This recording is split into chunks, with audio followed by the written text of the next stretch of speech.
नमस्कार विद्यार्थी मित्र हो. तर काही टेक्निकल इश्यूमुळे माझी पुढची व्हिडिओ झाली नाही. तर मी आता लास्ट टाइमला आपण जिथे थांबलो होतो तिथून आपण काय करूया, सुरुवात करूया. म्हणून भाषासूत्रम पार्ट 2 असं मी टायटलचं नाव देते. ठीक आहे. तर आता आपण हेमणपर्यंत आलो होतो.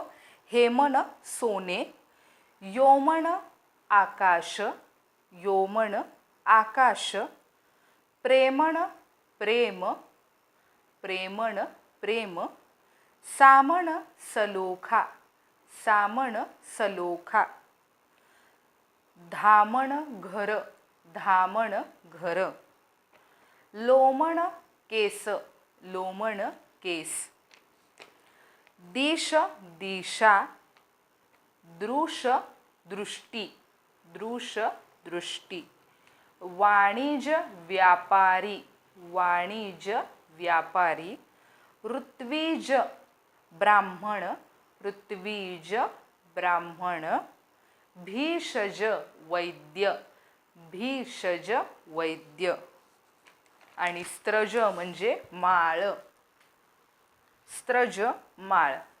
तर आता मी तुम्हाला जे अर्थ लिहून दिले मराठीमध्ये ते संस्कृतचे शब्द तुमच्या पुस्तकामध्ये दाखवते. 10वीचं पुस्तक आहे हे. तर त्याच्यामध्ये बघा, इथे तुम्हाला भाषासूत्रम 1 हा जो भगवत शब्द दिलेला आहे त्याच्यामध्ये खाली कंसामध्ये संस्कृतमध्ये शब्द दिलेले आहेत. तर त्याचा लिंग ओळखण्यासाठी तुम्हाला त्याचा मराठीमध्ये अर्थ माहीत असणं गरजेचं आहे. त्यामुळे मी लास्ट व्हिडिओमध्ये बऱ्यापैकी अर्थ दिलेले आहेत. पुढे शशीनव यासुद्धा सर्व शब्दांचे अर्थ दिले. इकडे आत्मा आणि त्यानुसार इथे लास्टला तुम्हाला बॉक्स दिलेला आहे त्याच्यामध्ये सर्व शब्द दिलेले आहेत. तर त्याचे तुम्हाला मराठीमध्ये अर्थ मिळालेत. आता आपण मेन मुद्द्यावर येऊया की हे शब्द पाठ कसे करायचे आहेत. 49 बॉक्स आहेत. मग त्या बॉक्सप्रमाणे पुढचे शब्द चालवणे म्हणजे नेमकं काय. तर बघा, आता तुम्हाला दिलेला आहे शब्द इथे कोणता, चंद्रमस, अप्सरस, पयस. तिने काय केलेले आहेत, वेगवेगळे शब्द दिलेले आहेत. पण चंद्रमस म्हणजे काय, हा चंद्र तो पुल्लिंगीप्रमाणे चालणार, अप्सरस स्त्रीलिंग, आणि पुढे काय पयस नपुसकलिंग. पुल्लिंग, स्त्रीलिंग आणि नपुसकलिंग हे तिन्ही शब्द वेगवेगळे चालत असल्या कारणाने तुम्हाला सकारांत 3 शब्द करायचे. ठीक आहे. तर आता तुम्हाला पाठांतर कोणते शब्द करायचे आणि कसे, तर ते बघा. आता पहिला इथं शब्द दिलेला आहे भगवान, आणि भगवानच्या खाली कुठले दिलेले आहेत शब्द, ते त्यानुसार चालणारे शब्द दिलेले आहेत. मग आता पहिला शब्द कोणता दिलेला आहे, क्षमावत. चालवणे शब्द म्हणजे काय, तुम्हाला चालवून दाखवते एक द्वितीया. बघा, क्षमावत, क्षमावंतौ, क्षमावंतः प्रथमा, क्षमावंतम, क्षमावंतौ, क्षमावंतः द्वितीया, क्षमावंता, क्षमावद्भ्याम, क्षमावद्भिः तृतीया. समजलं. मी चालवलं म्हणजे काय केलं, तो शब्द त्याच्यामध्ये टाकला आणि ते प्रत्यय मी त्याला जोडून टाकले. पण आता क्षमावत म्हणजे काय, क्षमा करणारा. वत तकारांत भगवत प्रमाणे तो शब्द चालतो, हे तुम्हाला ओळखायचे. म्हणजे तुम्हाला बाकी शब्द करण्याची गरज नाही. ठीक आहे, येतंय ना लक्षात. आता इथे बघा, बलवत बलवान.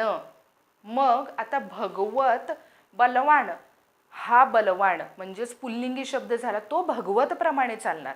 आणि ज्या वेळेला अप्सरस, पयस, आता सकारांत शब्द दिलेला आहे.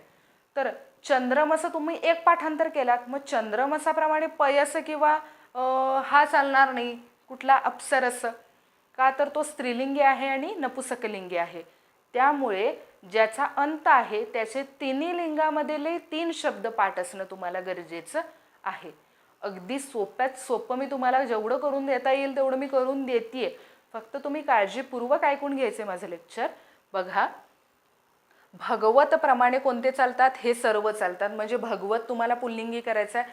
आता कोणते शब्द पाठ करायचे ते सांगते, जेणेकरून तुमचं पुल्लिंग, स्त्रीलिंग, नपुसकलिंग सगळी झंझट त्यामध्ये मिटून जाईल. बघा, चंद्रमस, मरुत, अप्सरस, तडित, जगत, स्त्रज, भगवत, शशीण, राजन, जन्मन, नामन, वाच, दिश, वणिज. टोटल तुमचे 49 बॉक्स आहेत. तुम्हाला किती करायचे, 14 टेबल करायचे आहेत. आय होप 14 शब्द तरी तुम्ही कराल. पण ते 14 शब्द तुम्ही परफेक्ट असणं गरजेचं आहे. शिवाय आत्ता तुम्हाला दिलेले जे शब्द आहेत त्याचा अर्थ माहीत असणं गरजेचं आहे. कळतंय ना? तर अशा प्रकारे तुम्ही हे बॉक्स पाठ करायचे.